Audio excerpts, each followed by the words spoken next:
petit jouet. Écoutez, je reprends la parole une deuxième fois. Alors, écoutez, le titre de mon intervention, pourquoi la toxicologie réglementaire n'est-elle pas apte à nous protéger? Alors en tout état de cause, je ne remets pas le travail des intervenants précédents, tant je sais que les services délocalisés de l'État ou les services de l'État sont dans l'obligation de respecter les normes officielles, qu'elles soient de l'ANSES ou de l'EFSA, et ils font cela, ils le font bien. J'ai siégé pendant 15 ans au CODERS de Rouen de Haute-Normandie en tant que référent médecine environnementale, donc je sais très bien comment on travaille dans ce domaine-là. Ce que je mets en cause là, c'est vraiment la base de la toxicologie réglementaire pour montrer que de toute manière, on fait respecter des lois et des normes et des textes qui ne devraient pas, qui ne nous protègent pas, parce que la toxicologie réglementaire derrière n'est pas apte à nous protéger. Et il a été évoqué la question de la qualité du sol. Eh bien, l'agriculture intensive, juste un mot puis pour répondre, parce qu'il n'y a pas de table ronde à la suite. Le microbiote du sol est fondamental pour faire en sorte que les plantes se portent bien et que les plantes nous donnent des aliments riches en nutrition, en éléments nutritionnels. Or, l'agriculture intensive appauvrit les sols, désertifie les sols, et ça rend des plantes qui sont plus fragiles aux pathogènes. Donc, on a obligé de les traiter plus, et en plus, ça nous donne des aliments plus pauvres nutritionnellement. Donc, il faut avoir ça dans la tête. Donc, en dehors de cet aparté qui n'a rien à voir directement avec la toxicologie réglementaire, mais c'était pour faire un point d'étape là-dessus, ça me paraît fondamental en tant que médecin. Alors voilà, bon, les pesticides, vous savez, j'en ai parlé ce matin, l'état des lieux, il y a une pollution, il n'y a pas que les pesticides, une pollution de plastique, les plastiques qui tuent même, ça c'est les macromolécules si j'ose dire dans un goéland, mais ça peut être les microparticules chez les humains, le fog là qu'on voit, la pollution, ça n'avance plus, la pollution aérienne sur les cours d'eau, et puis l'augmentation des pathologies chroniques, augmentation récemment, enfin depuis 20 ans à peu près, des pathologies chroniques, des maladies neurodégénératives, cancer, allergie, espérance de vie qui diminue aux États-Unis, espérance de vie en bonne santé qui diminue en Europe, même Science et Vie, qui n'est pas un lanceur d'alerte, en a fait la une de son... Et puis on voit cancer de l'enfant, INVS, entre 2005 et 2017, vous voyez l'augmentation colossale, même si on les soigne de mieux en mieux, et puis augmentation des cancers, testicules, puberté précoce. Je ne reviens pas, mais c'était juste pour faire un point d'étape. Et puis le reste du vivant, 75% de diminution de la biomasse des insectes volants en 27 ans, publication Alman et al. 2017, et puis diminution de 60% de la biodiversité en 44 ans, WWF 2018, causes multifactorielles, déforestation, agriculture intensive, chasse intensive, causes industrielles, les pesticides, et dont tout ça, les perturbateurs endocriniens qui font leur part. Alors les organismes réglementaires, c'est quoi il y a l'ANSES pour la France, Agence nationale de sécurité alimentaire et de l'environnement et du travail.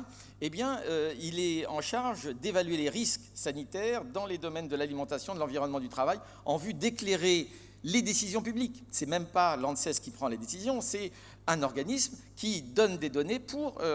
après, c'est l'État, c'est les services de l'État qui... Enfin, c'est les politiques qui donnent. L'EFSA, idem. L'EFSA, l'Agence de sécurité alimentaire européenne, en noir, je vous ai mis, l'EFSA informe la Commission européenne, le Parlement européen et les États membres de l'UE afin que ces acteurs puissent prendre des décisions éclairées en matière de risque. Et on va voir comment, avec les lobbies, ils sont éclairés et comment ils prennent des décisions.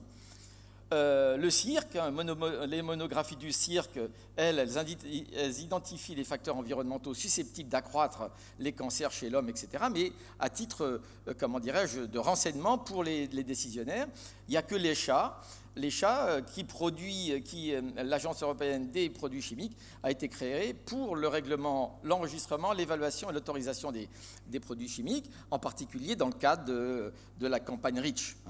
Voilà, donc vous sachez comment. Alors, le point fondamental dans cette affaire, c'est que, et ça favorise le déni, c'est que nos pathologies, elles sont d'origine multifactorielle.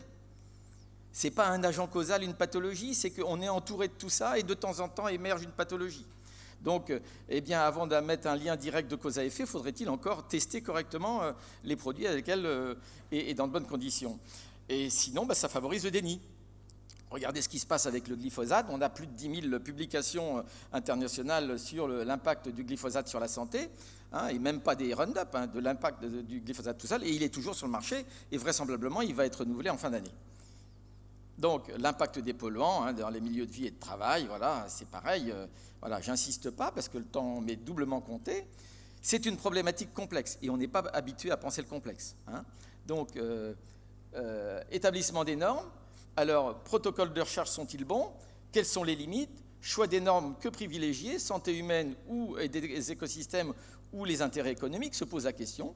Deuxième point, c'est le lien de causalité et l'imputabilité. Le lien de causalité se définit comme un lien de cause entre un effet, à effet entre un fait générateur et la responsabilité et le dommage dont il est demandé réparation. Hein. Donc pour un produit chimique toxique, c'est qu'est-ce que ça va provoquer comme pathologie et qu'est-ce que ça va nous en imputer. Et puis les critères d'imputabilité dans le domaine juridique, qu'est-ce que c'est? C'est il faut que le lien soit direct, certain, exclusif. Quand les trois quarts des personnes ou 50% des personnes fument, on parlait ce matin du tabac, mais le tabac, ce n'est pas le tabac. Le tabac génère plus de 100 molécules toxiques, dont une grande majorité de perturbateurs endocriniens. Quand on dit du tabac, mais on ne sait pas de quoi on parle. C'est plus de 100 molécules toxiques. Il faut se rendre compte de ça. Et donc, c'est un vrai changement de paradigme. D'un côté, toutes les plantes là, dont on pouvait se protéger quand on avait un lien avec la nature et qu'on n'était pas élevé hors sol, la digitale, la colchique, les champignons toxiques, le bois gentil et puis la vipère, hein. Il n'y a pas une maman qui aurait fait une salade de colchique ou mettre une vipère dans le parc de son marmot. Mais par contre là, dites-moi, comment on fait pour savoir ce qu'il y a là-dedans, hein? Dans l'eau, dans l'air qu'on respire, dans ce que l'on mange là, de ce côté-là, hein, voilà. Donc c'est juste pour vous faire prendre conscience qu'il y a un grand changement de perception de cette problématique de la toxicologie réglementaire. Et alors là, on regarde, on va voir un petit peu. C'est une problématique complexe. Et moi, j'aime bien montrer un petit peu ça pour mieux intégrer. Il y a les pathologies héréditaires.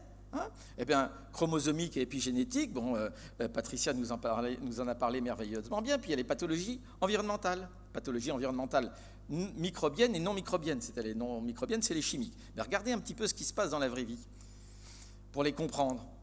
D'un côté, c'est des agents automultiplicatifs. D'un autre côté, c'est des agents récents qui s'accumulent, possiblement. Effets plutôt à court terme. De l'autre côté, c'est des effets plutôt à long terme. Spécificité d'organes. Effet diffus, il n'y a pas de spécificité d'organes. C'est de la taille de la cellule et c'est le système immunitaire qui nous protège. De l'autre côté, c'est de la taille de la molécule et ce sont nos organes de détox qui nous protègent, c'est-à-dire les reins et le foie. Et vous avez tous dans votre patientèle des augmentations de pathologies rénales chez le jeune d'origine inconnue. Vous avez des stéatoses hépatiques chez le jeune qui ne picolent pas. Il se passe des choses. Et d'un côté, vous avez des agents facilement mesurés, symptômes caractéristiques, épidémiologie facile. De l'autre côté, difficilement mesurés, symptômes divers, effets combinés, épidémiologie difficile. Et pour les microbiennes, eh bien, l'espérance de vie a été largement améliorée grâce à Fleming et les antibiotiques et toute la technologie qu'on a mis autour. Et puis, avec nous, c'est la cause sur les pathologies non microbiennes, hein, c'est cause de l'augmentation très importante des pathologies dites chroniques, qui sont des pathologies environnementales. D'un côté, on a gagné grâce à l'hygiène bactérienne, virale et parasitaire.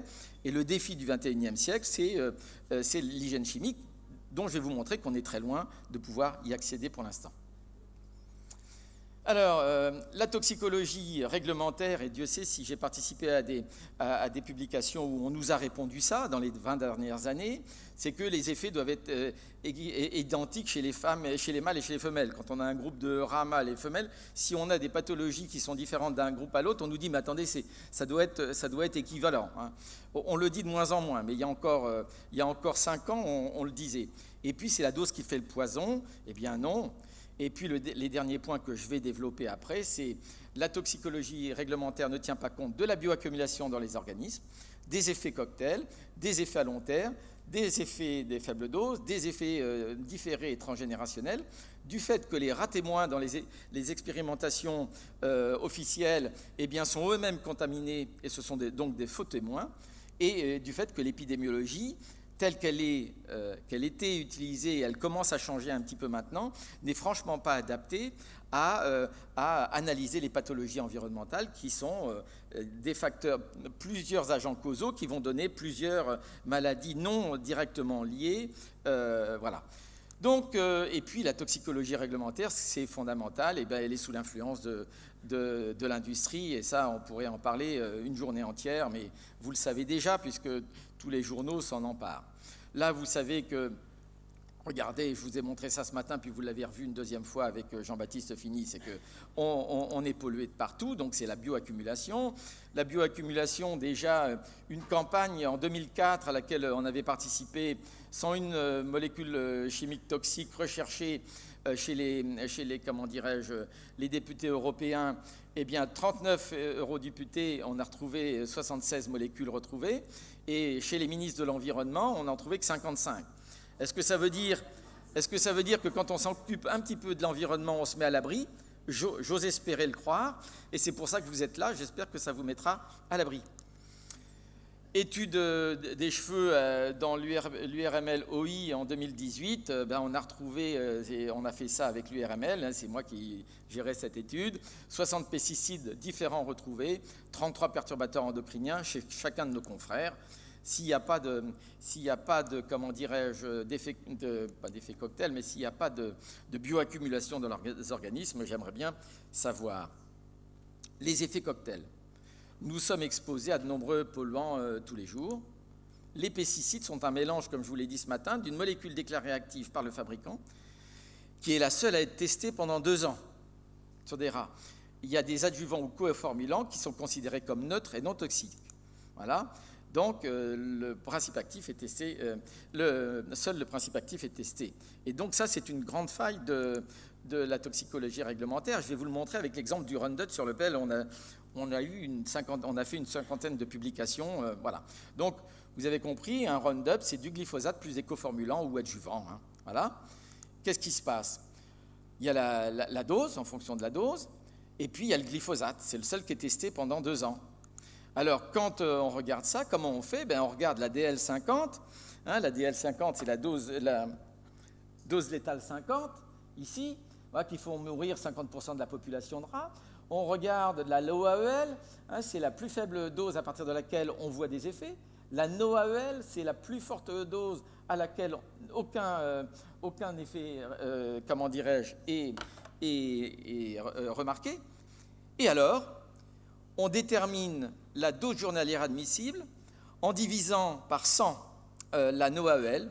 Alors, je peux vous dire que le nombre 100 a été pris, ça aurait pu être 50, ça aurait pu être 2, ça aurait pu être 1000, ça n'a rien de scientifique.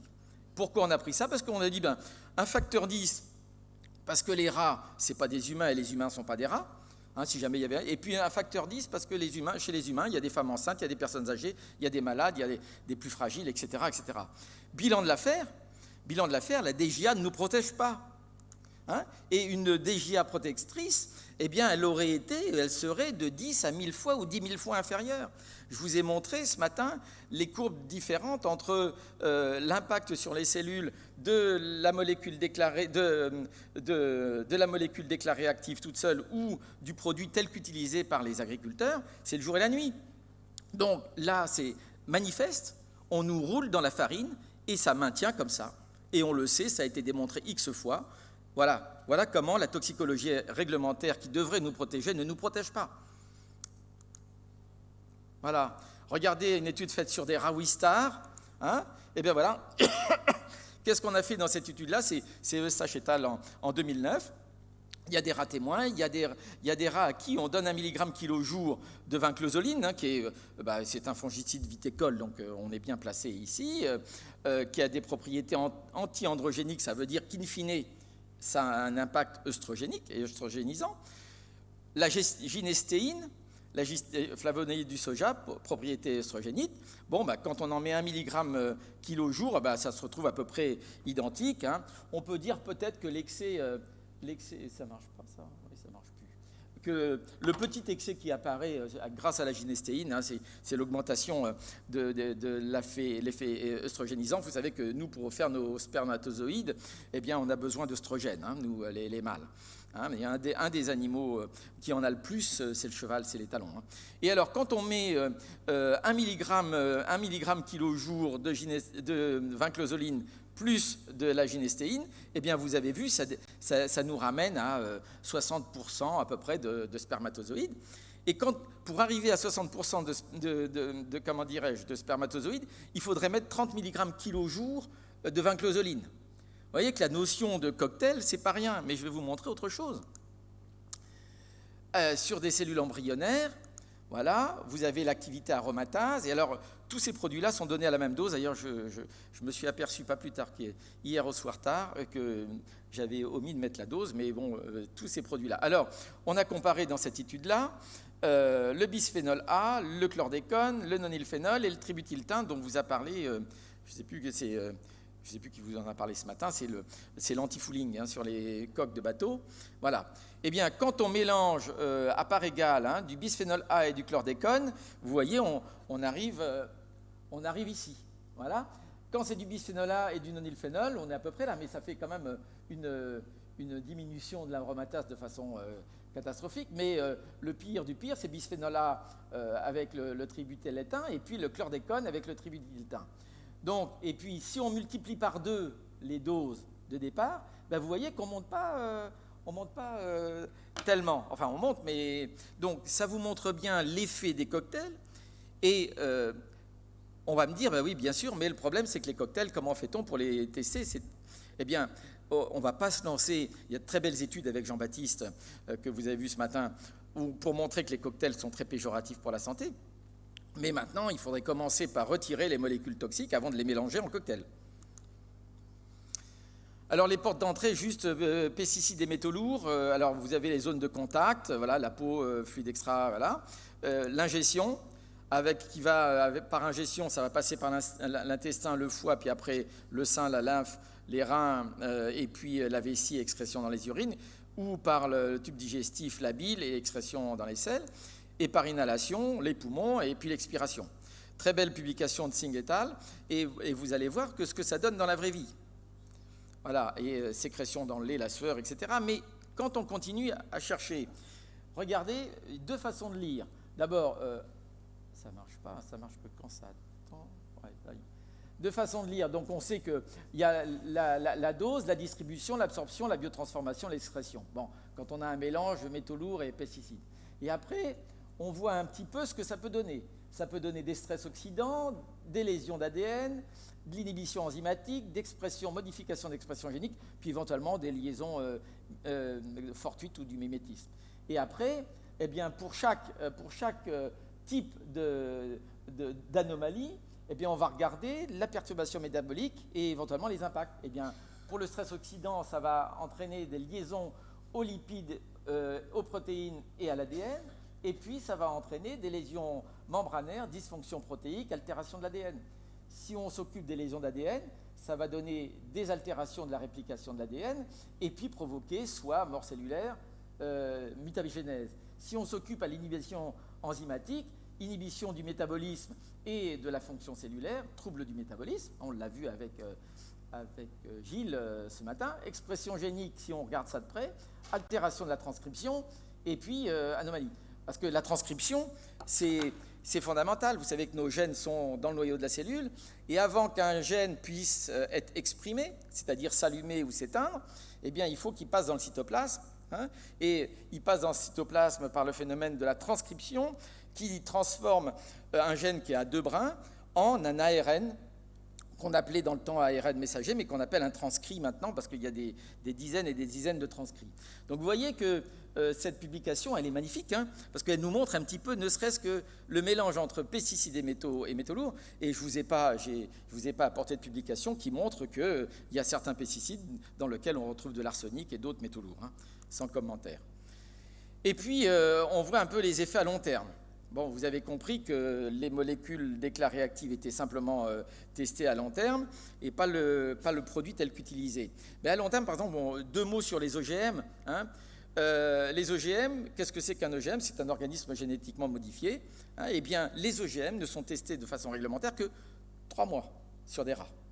3 mois. Alors que les OGM sont des plantes à pesticides Hein, les scientifiques le disent, mais aussi ça a été le premier à le dire, c'était Sarkozy, hein, qui avait repris un de nos slogans, hein, merci Sarkozy, mais enfin, Grenelle de l'environnement n'a pas fait évoluer tellement les choses. Eh bien, qu'est-ce que c'est les OGM, grosso modo maintenant, hein? Il y a les OGM cachés, mais je n'ai pas le temps de vous parler de ça, mais les OGM classiques, hein, eh bien, on a 60% grosso modo qui tolèrent un herbicide. Alors, tolérer, ça ne veut pas dire résister. Et pour comprendre cette notion-là, je vous invite à réfléchir à ce qui s'est passé pendant la guerre de 40. Il y avait les tolérants d'un côté et il y avait les résistants de l'autre. Hein, donc, ce n'est pas la même chose. C'est-à-dire, le tolérant, c'est celui qui s'imprègne et puis qui n'en meurt pas. Et le résistant, c'est celui qui se bat, hein, et qui laisse couler sur son imperméable. Donc, ce sont des plantes tolérantes donc, qui s'imbibent de Roundup, entre autres, et d'autres éventuellement. Et puis, vous avez les autres qui produisent eux-mêmes leur propre insecticide.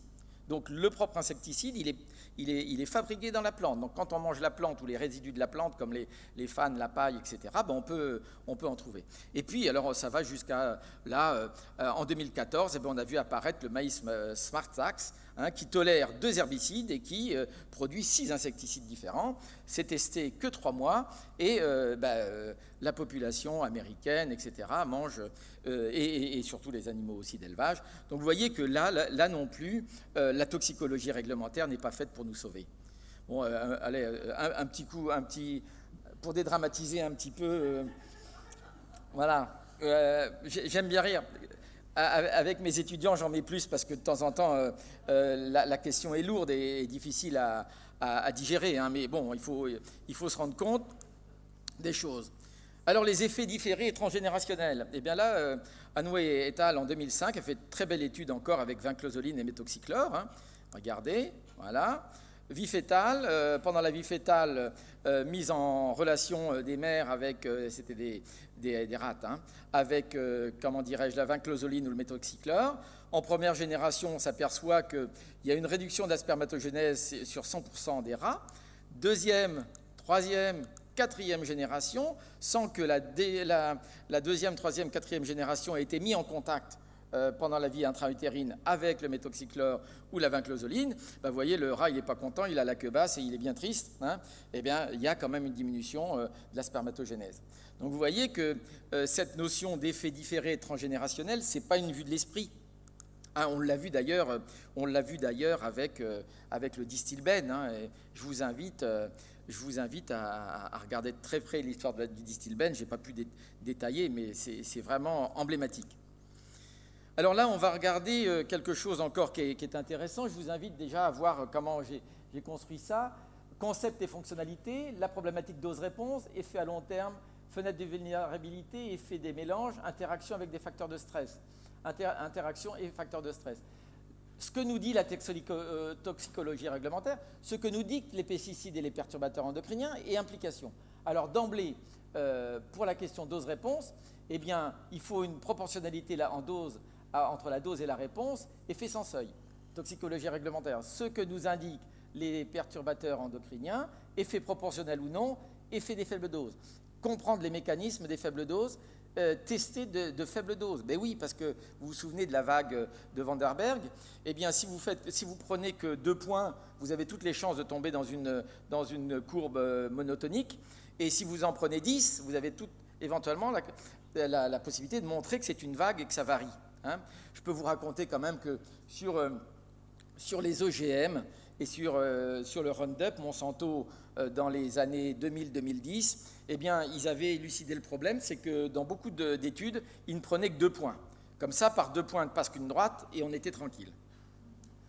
Alors, mais oui, c'est comme ça, ça prête à rire, mais alors, les effets à long terme, effet vie entière uniquement pour les molécules déclarées actives par le fabricant, étude vie entière et tenir compte du délai d'exposition, mais étude vie entière pour tous les produits tels qu'ils sont utilisés, et puis rechercher les mécanismes de programmation des effets, les effets épigénétiques.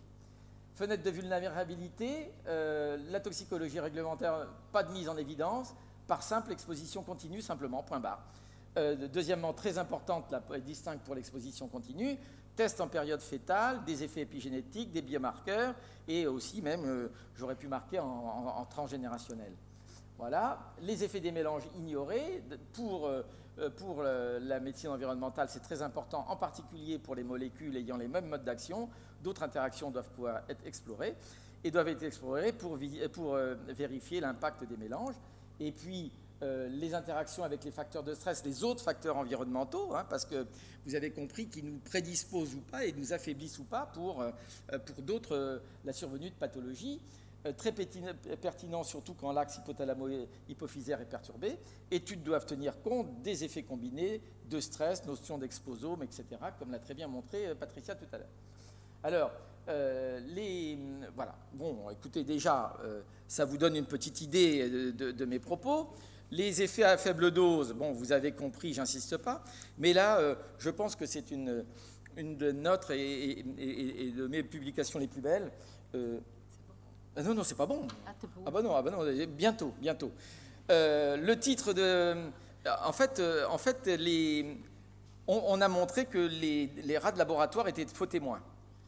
On a eu assez que Monsanto et Bayer et les autres nous disent oui, mais regardez, vous avez très peu, vous trouvez quelque chose dans vos études, mais les différences statistiques entre les rats témoins et ce que vous testez, c'est faible. Alors ça nous a, excusez-moi l'expression, gonflé un peu.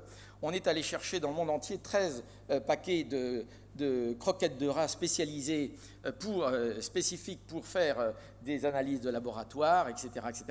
Et on a analysé. Eh bien, vous regardez, hein, par exemple, voilà ce que ça a donné. Ça, c'est le nom des comment dirais-je, des différentes... et puis avec les pays d'où ça vient. Eh bien, vous voyez, par exemple, que là, pour les PCB, hein, voilà, eh bien, de 5 à 25 fois la DJA pour la nourriture des nouveau-nés et des jeunes enfants en Europe, hein, en 2011, voilà, DJA ici, voilà, hein, et limite maximale de résidus, voilà, les LMR, dont on va parler dans 5 minutes. Hein, parce que les LMR, c'est une attrape aussi qui a été mise en place. Ça, c'était en 2015, mais ce n'est pas tout. Regardez, pour les pesticides, eh bien, on a aussi toutes les doses, toutes les doses au-delà de 0,1 ppb. Hein, c'est là où on avait montré que dans l'étude Serralini, c'est que 0,1 ppb eh bien, entraînait des perturbations, du glyphosate tout seul, hein, ce n'était pas sur l'OGM. Hein, on a été les seuls.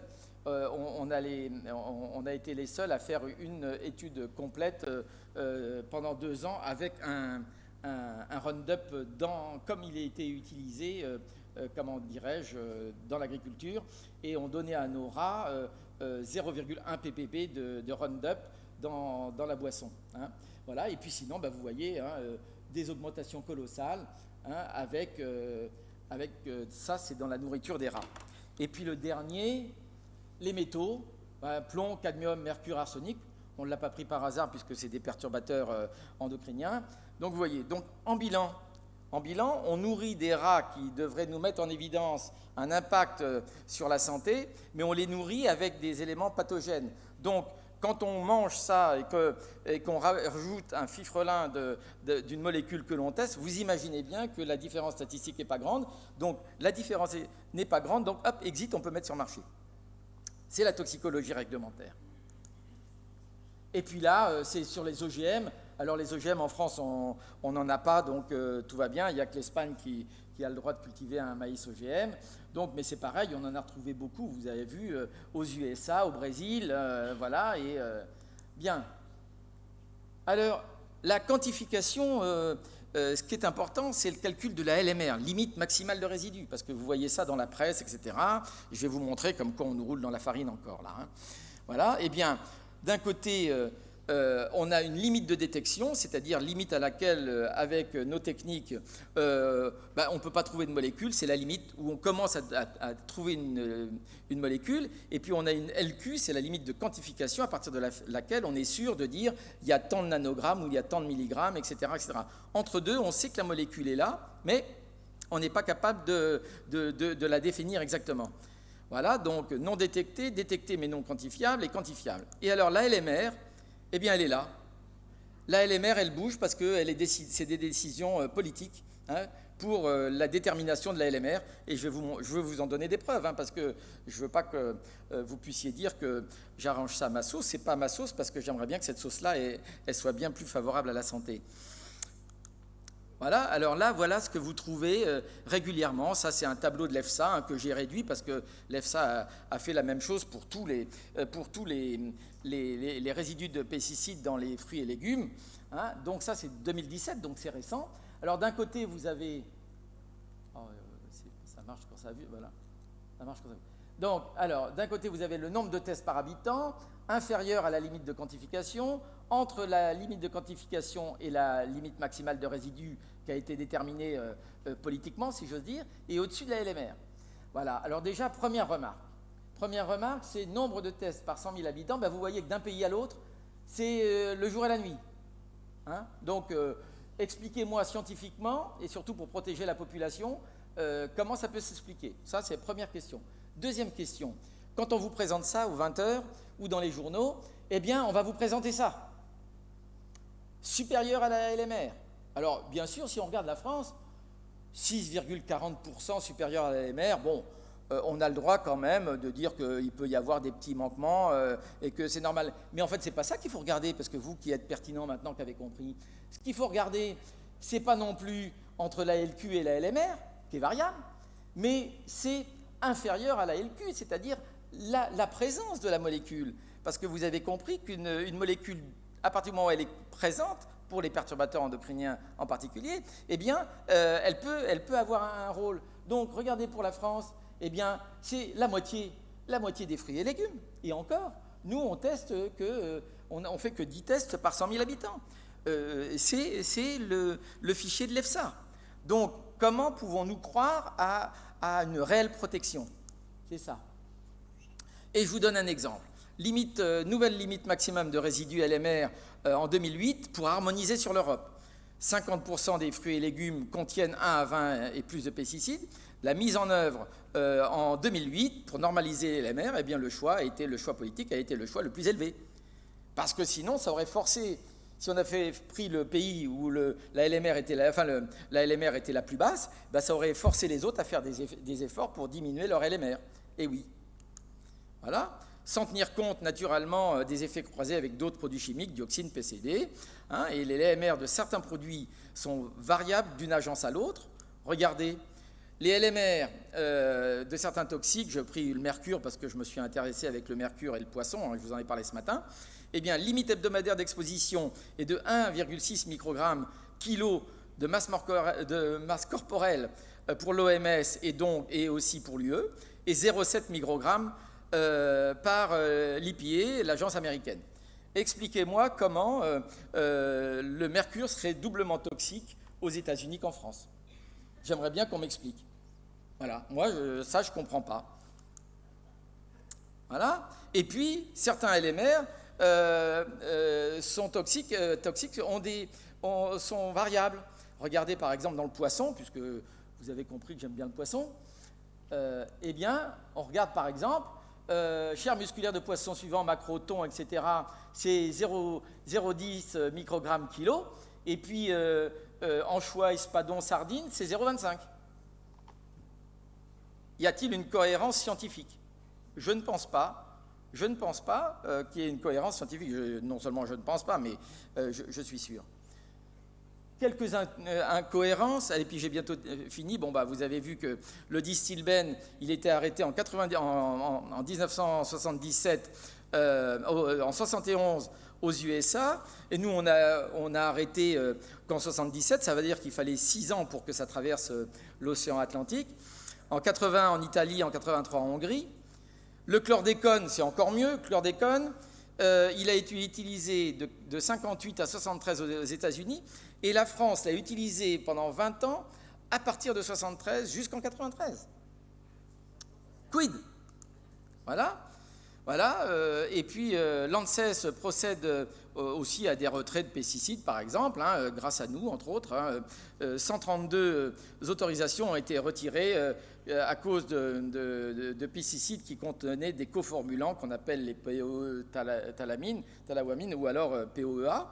hein, qui sont éminemment toxiques et qui étaient déjà sur le marché depuis une quinzaine d'années, hein, juste comme ça pour le dire en passant. Et l'ANSES a encore, en 2019, retiré 36 herbicides à base de glyphosate, non pas à cause du glyphosate, mais à cause des coformulants. Pour le chlordécone, voilà, allez, on va avoir un triste sourire, hein, voilà. Mais c'est triste. Alors, faut bien comprendre que l'épidémiologie classique bactérienne, virale, parasitaire n'est pas adaptée aux pathologies environnementales. Comment prouver l'origine chimique environnementale des pathologies humaines? Eh bien, il faut qu'on fasse des études in vitro, des études sur les mécanismes chimiques, biochimiques, génétiques et épigénétiques, des études in vivo, regarder les effets sur les animaux sauvages et d'élevage et faire le rapport avec ce qui se passe chez l'humain. Je vous ferai remarquer qu'à l'heure actuelle, il y a une grande vague qui nous demande et qui est tendant à mobiliser la population en général pour qu'on arrête de faire des études sur des animaux. Mais vous allez bien comprendre qu'on nous forcerait bientôt à ne faire que dans des boîtes de pétri sur un type de cellule. Et comment pouvoir comprendre que des résultats dans une boîte de pétri sur des cellules, sur un seul type de cellule, peut correspondre à l'écosystème, aux interactions d'une complexité fabuleuse dans un organisme vivant total. Donc, c'est encore une façon de botter en touche et de trouver le moyen de laisser se développer encore des produits chimiques toxiques sur la planète. L'évaluation voilà, il faut changer les protocoles toxicologiques officiels parce qu'ils ne sont pas aptes à nous protéger. Les agences d'accréditation, il faut modifier les agences d'accréditation parce que d'abord, elles ne sont pas au point et qu'en plus, elles sont infiltrées par toute la chimie, toute l'industrie chimique. Les lobbies, les Monsanto Papers, etc., j'en passe et des meilleurs. La difficulté de définir des perturbateurs endocriniens, même Corinne Lepage vous en a parlé ce matin. La difficulté de retirer un produit toxique. Donc, regardez, depuis le temps qu'on sait, mais on retire certains Roundup, mais c'est à la petite cuillère. Voilà. Et j'ai fini. Donc, il faut une refonte totale de l'organisation structurelle des agences, des protocoles d'expérimentation avec l'impérieuse nécessité de transparence, d'indépendance et de débat contradictoire. Alors là, c'est une vision utopique. Donc, le XXe siècle a été celui de l'hygiène bactérienne. Il faut que le XXIe siècle, j'insiste, devienne celui de l'hygiène chimique. La toxicologie réglementaire doit de façon impérative devenir protectrice des humains et de tout le vivant. Et puis Victor Hugo, hein, que j'aime, hein, c'est une triste chose de penser que la nature parle et que les humains ne l'écoutent pas. Je vous remercie.